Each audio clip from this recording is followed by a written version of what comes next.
네, 이번 주도 수익 내기는 아주 힘들었을 겁니다. 시장이 좀 조정이 들어간 지가 지난 1월 11일부터니까 좀 한 달이 넘은 상황입니다.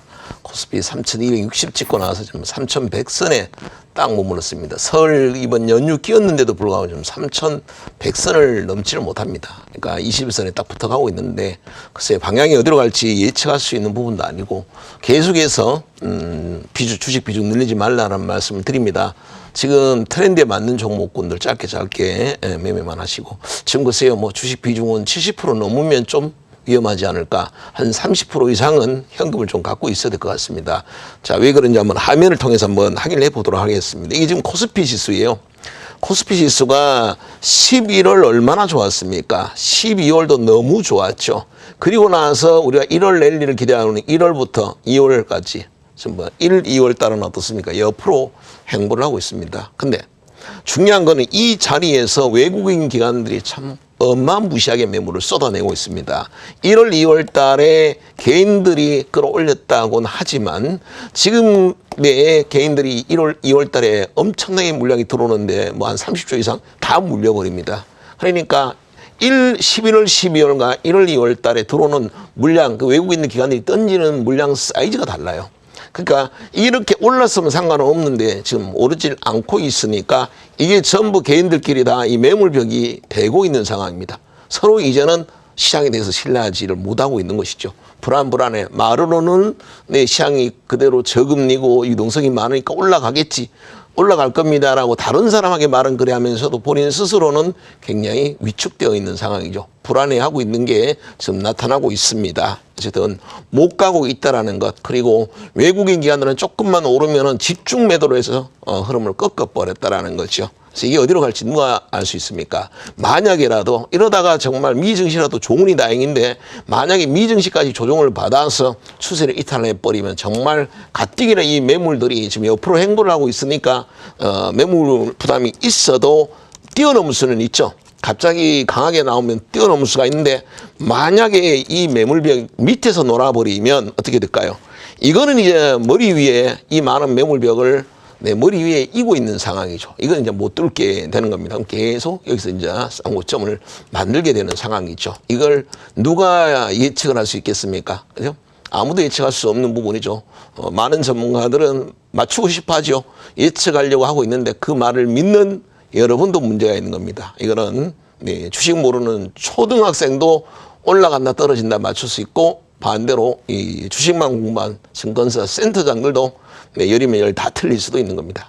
알 수가 없는 시장이죠. 알면 이렇게 포지션들이 매일 죽자 살자 사고 팔고 하겠습니까? 그죠? 알면 이래 안 하겠죠. 네, 더 힘든 거는 코스닥은 더 힘듭니다. 코스닥은 변동성도 커요. 이 코스닥은 이번 금요일 주말장 같은 경우는 60일선까지 찍고 올라왔습니다. 네, 코스피는 그나마 그래도 21선에도 붙어 있는데 코스닥은 60일선까지 갔다가 아찔했죠. 이거 만약에 11시경인가 끌어올렸는데 만약에 못 끌어올리고 이렇게 끝났으면 주말장이에요. 그리고 월요일날 만약에 주말장이 미증시 하락을 해서 떨어져서 이렇게 음봉을 딱 맞는 순간 어떻게 되겠습니까? 완전 역배열 되기 전에 자, 하락 추세가 나와버리는 거죠. 매우 아찔했는데 다행히 밑꼬리를 끌어올렸습니다. 이건 자, 긴 음봉도 맞았지만 강한 양봉이 나온 것이죠. 이 음양 패턴이 하나로 이루어졌죠. 이게 그러니까 월요일 날 나와야 될 양봉이 이날 금요일 날 오후장에 나오면서 음양 패턴이 나와서 60일선을 지켜냈습니다. 그나마 희망이다 생각을 하셔야 되고 뭐 미 증시가 이제 올라야 되는 상황입니다. 어쨌든 우리 시장이 외국인 기관들이 위에서 지금 이렇게 매물만 쏟아내지 않으면 시장에 대한 믿음, 우리가 알고 있는 모든 상식들, 주변에 어마어마한 뭐 유동성과 저금리와 뭐 이런 논리가 맞아요.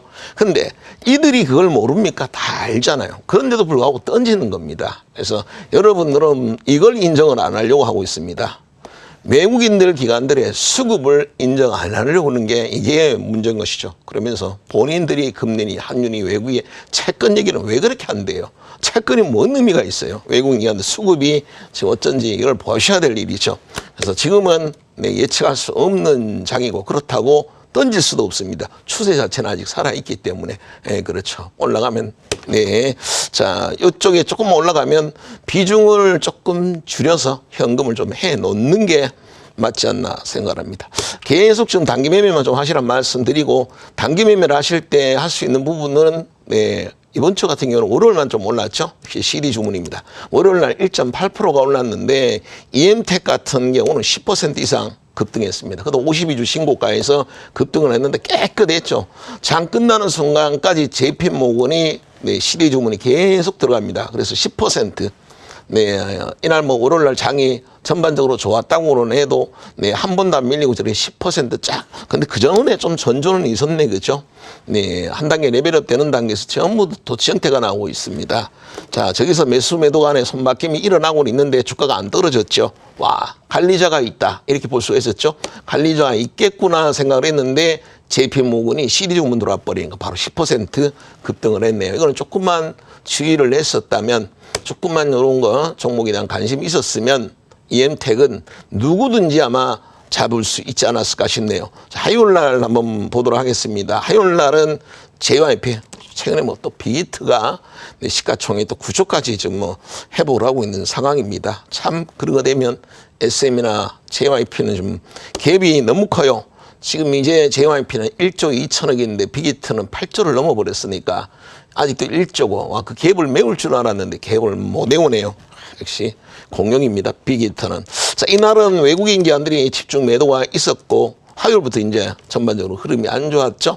네, 코스닥 0.4가 하락을 했는데 JYP 같은 경우는 이날 6.7%나 강하게 흐름이 나왔습니다. 장이 좋았는 것도 아니에요.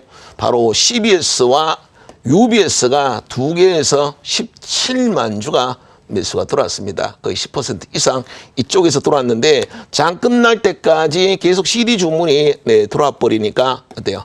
종가까지도 최고가로 끝났습니다. 장은 힘들었지만 네, 그래서 CD 주문만 봤었어야 이날은 화요일 날 수익을 내지 않으면 아마 수익을 내기는 좀 어렵지 않았을까라 보여주고, EM텍도 그렇죠. EM텍도 양문양 패턴이 나왔는데 이날 10만 주가 들어오고 그 다음날 외국인 8만 주 나오고 그리고 다시 또 7만 주가 들어오니까 날아간 겁니다. 그러니까 이 양음양 패턴이 52주 신고가 자리에서 수급 들어온 날은 양봉, 수급이 매도가 나온 날은 음봉, 그리고 다시 또 이렇게 메리린치와 CS가 들어오니까 마지막 날 양봉이 나왔습니다. 결론적으로 이 종목은 네, 실적이나 이런 부분들은 그대로죠.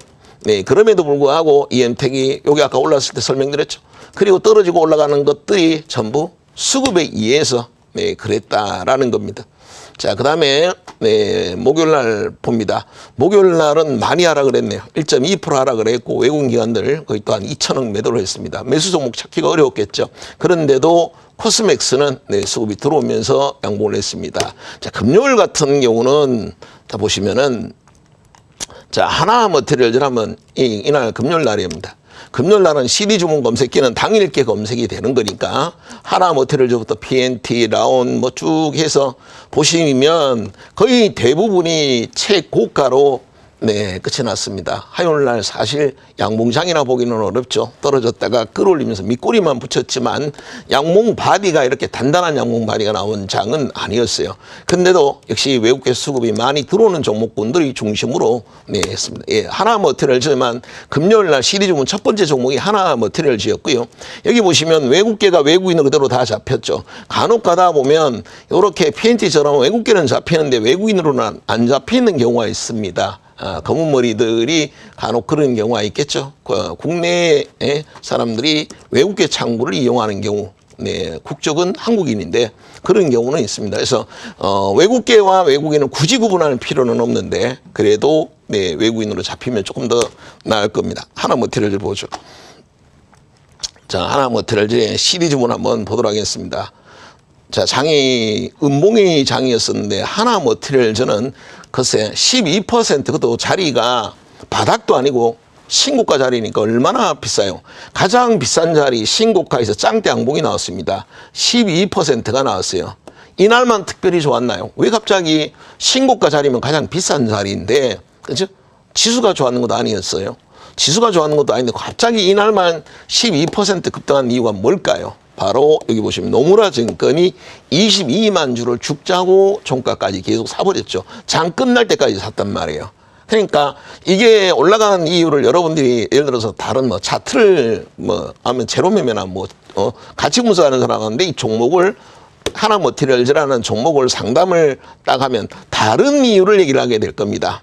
다른 이유로. 뭐 실적이 성장이 좋았고 지난년도 최대 실적 500억을 거뒀고 뭐 이런 얘기를 하겠죠.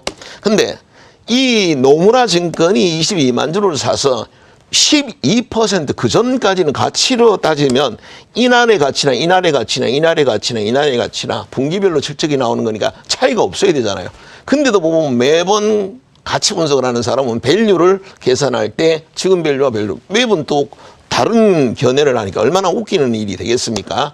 그게 수급을 좀 얘기를 해야 된다는 거죠. 그래서 여러분들부터도 뭐 이분은 뭐 가치 투자자니 제로 매매를 하시는 분이니 뭐 차트 베이스로 하는 분이 그런 걸 떠나서 여러분들은 이제 저랑 인연이 됐잖아요. 그러니까 여러분들은 뭔 얘기하고 있어? 그럼 노무라가 그렇게 가치가 좋으면 어제도 올랐어야 되고 작년에도 올랐어요. 한 10%씩 올랐어야지. 왜 오늘만 12%가 올랐어요, 금요일 날. 그죠? 이유는 노무라가 20만 주를 들어왔는데 지금까지 보시면은 보시면 기관들은 들어왔어도 외국계 그렇게 들어온 적이 있나요? 10만 주 이상 들어온 적이 단 한 번도 없었잖아요. 외국계 수급을 보시면 알잖아요. 매도 매수 물량도 얼마 안 돼요. 그런데 이날만큼만 외국인이 29만 주, 노무라 창구에서만 22만 주가 들어왔습니다. 그것도 그 자리가 역사적 신고가예요. 그러면 설명은 그밖에 안 되는 겁니다. 하나머티리얼즈는 그냥 400억, 500억 영업이 나오는 일정한 실적을 꾸준하게 내는 기업이에요. 그러니까 갑자기 기업이 뭐 바뀌는 기업은 아니에요. 근데 이날은 왜 12%가 급등을 했냐? 평소에 외국인 기관들 입질밖에 안 들어오다가 이날은 20몇만 주가 바로 노무라 창구를 이용해서 집중적으로 CD 주문, 알고리즘 매매가 들어왔기 때문에 12%가 오른 겁니다. 이게 정확한 설명이죠. 그러면 여러분들은 노무라 증권에 들어오는 걸 알고 만약에 매매를 했다면 하나머티리얼즈를 매매를 했겠죠. 실제 오늘 뭐 만약에 제 방송을 들으신 분들 우리 VIP 회원들 같은 경우는 하나머티리얼즈가 실제 상단에 개장과 동시에 제가 올려놨어요. 왜? CD 주문이 들어오니까. CD 주문 들어온 종목은 상위 1% 올려놨으니까 그런 분들은 수급만 보면 하나머티리얼즈는 그전에 몰라도 상관없습니다. 누구든지 거래가 가능했겠습니다. 그래서 여러분들이 매일 고정관념을 갖고 있고 이 종목은 어떨 것이다라는 고정관념 또 전문가가 말했다고 해서 믿는 게 아니라 그 종목이 어제까지야 라고만 생각하세요. 누구든 어떤 종목을 얘기하면 그건 어제까지고 오늘은 새롭게 시작을 하는 거예요. 오늘은 수급이 팔지 또 살지는 그들이 결정하는 거죠. 미리 예고하는 게 없는 겁니다. 그래서 다 무슨 얘기들 하면 다 그는 어제까지 과거야. 오늘은 달라. 과연 오늘은 어떤 종목의 수급이 들어오는가 볼까? 이런 마음으로 시장을 보시기 바랍니다. 고정관념을 꼭 버리시기 바랍니다. 네, 이상입니다.